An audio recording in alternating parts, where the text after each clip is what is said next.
Hello, first grade. My name is Miss Love, and I'm a student intern at Colorado State University, Pueblo. I am here today to play a fun game with you called Colossal Counting. Now, the standards that this game addresses are being able to count to 120, starting at any number less than 120. In this range, read and write numerals and represent a number of objects with a written numeral. And the objective for our lesson/game today is that you, the student, will explore, count, and compare numbers by playing the game Colossal Counting. So with this game, you are going to be playing with one partner. However, today I'm by myself, so I'm just going to explain how to play with you without a partner. But when you do play it yourself, you will have a partner to play with. Every single person is going to need one number cube with faces going from 1 to 6. You are also going to need a activity worksheet, and this is what it looks like. I have, try to show that to you. I have created my own game board today. However, you will be given a worksheet that has this already printed out. But for the purposes of this instruction, I have created my own. There is a start section of the game board right up here, and the end is right over here. So your goal with this game is to get from the start the start part of the game board all the way to the end. And to do this, you are going to need the dice, and then you are also going to need different color counters. So I have those here, and you are going to need 40 of them. You can also use other forms of counters if you would like, or if you don't have access to these. Small unit cubes would also work, or you could even use these linking cubes that you put together, just have them separated. We're using them to count on our game board. So anything that you can use that is a single thing and you have lots of them, you can use to count on the game board. So to begin our game, you're going to take one of your counters and you're going to place it on the start section.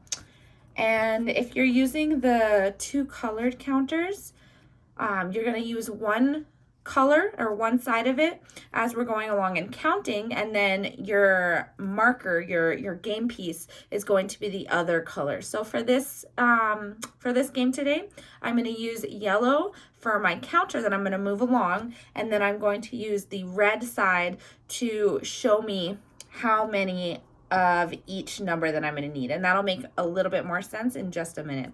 So if you're doing this at home, or without the color counters, for example, if you're using the linking cubes like these, just use one separate color for your game piece, and then use your counters in any of the other colors. So as long as we can differentiate between our game piece counter and our actual counters, that's all that we need to do. So if you're the first one going in the game, you're going to go ahead and roll your dice, and I got a 1. So I'm going to move my counter piece 1 on my game board. And as I'm going to do that, I'm actually going to show you a little closer what this looks like. So there are different numbers on every one of these tiles. So as you can see, there's lots of different numbers there. So as we land on each tile, you're going to use your counters, my red counters, to place the same number of counters on that tile, the number that it shows there. And the goal of the game at the very end, and this is why we play with partners, is that once you get to the very end, you're going to take all the counters that you've put so far on your game board, and you're going to put them all together, and you're going to count how many you have total.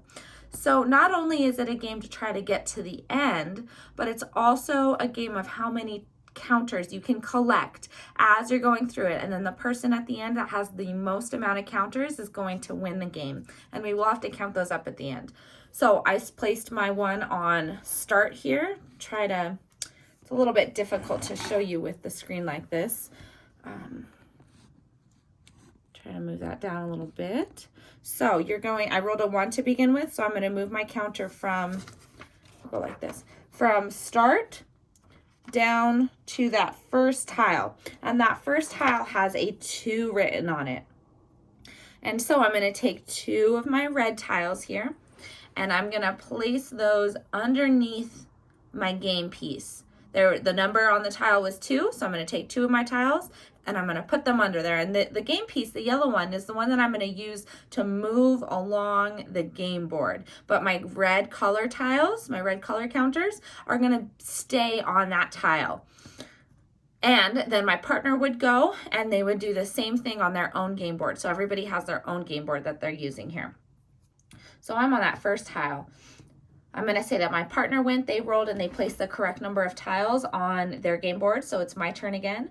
And I'm going to go ahead and roll, and I got a 6.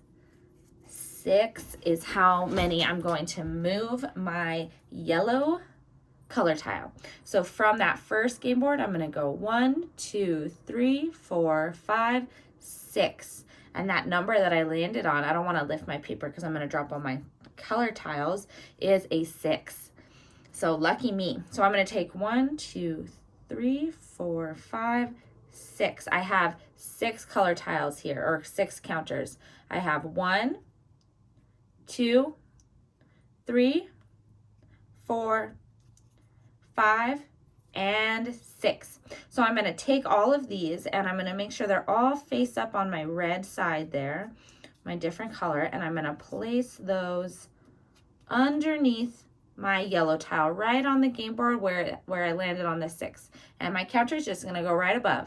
So now my partner's also going to do the same thing again. And after they've gone, it's my turn again. So I'm going to roll my tile and I got a 1. There's a 1 on there. So I'm going to move my yellow game piece one more slot, or one more tile on my game board. And that number that's on the game board is 2. So I'm going to take 2 red tiles, and I'm going to put those 2 red tiles underneath my game piece and keep my game piece right on top. Again, my partner's going to go, and then it's my turn again. So I'm going to roll again, and I got a 6 again. So I'm going to go 1, 2, 3, 4, 5, 6. And that number that I landed on there is a 4. So I'm going to take 1, 2, 3, 4 tiles. Make sure they're all on the red side. I've got 4 tiles here, and I'm going to place them underneath my game board. Put my counter right on top. So we're going to keep this pattern up all the way till the end. So I go, my partner goes, I go, my partner goes, all the way. Whoever lands on the end tile at the very end, that's when we stop the game. And there's no more rolling of that number cube. And at that point, once somebody gets to the end of their game board, you're going to take all of these counters that you've collected throughout the game, and you're going to take them off your game board and you are going to stack them up. Now, and then we're done with our game board, so we don't need that anymore. We can push it off to the side. And then our next goal for this is now I have to count all these tiles, all these counter tiles, and so does my partner. So we have to figure out who had the most amount of tiles. So we need to count them. And that's and I only did a few turns, so you're going to have more counter tiles than this, and you are going to have to add them all up. And so to make that easy for us, because that's a lot of numbers, we are going to separate our full pile, into piles of 10. Piles of 10, because 10 is an easier number to count up by than by counting them all individually. So I'm going to create piles of 10 here. 1, 2, 3, 4, 5, 6, 7, 8, 9, 10. There's one pile of 10. And then I only have 4 left over, so I can't make another pile of 10. So I'm going to say I have 1, 2, 3, 4 left over. So I want you to put all of your color tiles into piles of 10. Piles of 10. And then you need to figure out, once you can't make 10 anymore, you need to count up all your extra tiles and have those separately. You can put those all together in a stack, or you can put them individually on the table, whatever helps for you. And you need to count up first your piles of 10. So right now I only have 1 pile of 10, so that is 10. For example, if I had 4 piles of 10, it would be, I'd have 10 here, 10 here, 10 here, 10 here. So I'd have 4 piles of 10. That would be 40. I would have 40 color tiles if I had 4 piles of 10. And then I have my other ones left over, so I'm going to add those in as ones. So right now I have 1 pile of 10 plus 1, 2, 3, 4. I have 10, 11, 12, 13, 14. So I have 14 color tiles here. Now my partner might have a totally different number of color tiles. If they had 2 piles of 10, they would have 20 plus their singles left over. If they had 3 piles of 10, they would have 30 color tiles plus their individual ones left over. And like I said, if they had 4 piles of 10, they would have 40 plus their individual tiles. So you and your partner need to each count up your number tiles and figure out who has the most. So it may be the one that got to the end of their game board first, or it may not be.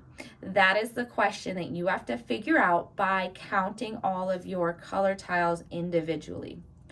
Once you have them all counted and you've figured out a winner, I want you to take out a piece of paper or take out your math journal, and I want you to answer these following questions. So first of all, I want you to write at the top how many color tiles you had. So right now I had 14, 1, 4, 14. And so I'm going to write 14 at the top, and then my partner would do the same on their piece of paper. And I want you to answer these following questions. You can always rewind this video, or you can listen to these questions over and over again. First question, who do you think has more cubes or counters? Which person out of the pair has more counters? Why do they have more counters? Were they the ones to get to the end first? Or were they not the ones to get to the end first? Why do you think that they had more counters than you did? Or vice versa, if you had the most counters, why do you think that you had the most counters? Use your math language to answer that question. You then need to ask yourself and answer it yourself. Does either player have at least 10 more cubes than the other one does? How could that have happened? So if your partner has more than 10 counters left over, why? Or if you have more than 10 counters than your partner, more than 10 counters than your partner, why do you think that that happened? So I hope that you guys understand all of the instructions for playing this fun counting game, Colossal Counting, and I hope that you learned a little bit more of how to count up numbers that may be larger than 10. Also how to count by tens when we have our stacks of 10 here. Thank you so much for watching this video, and I hope you have fun with your game.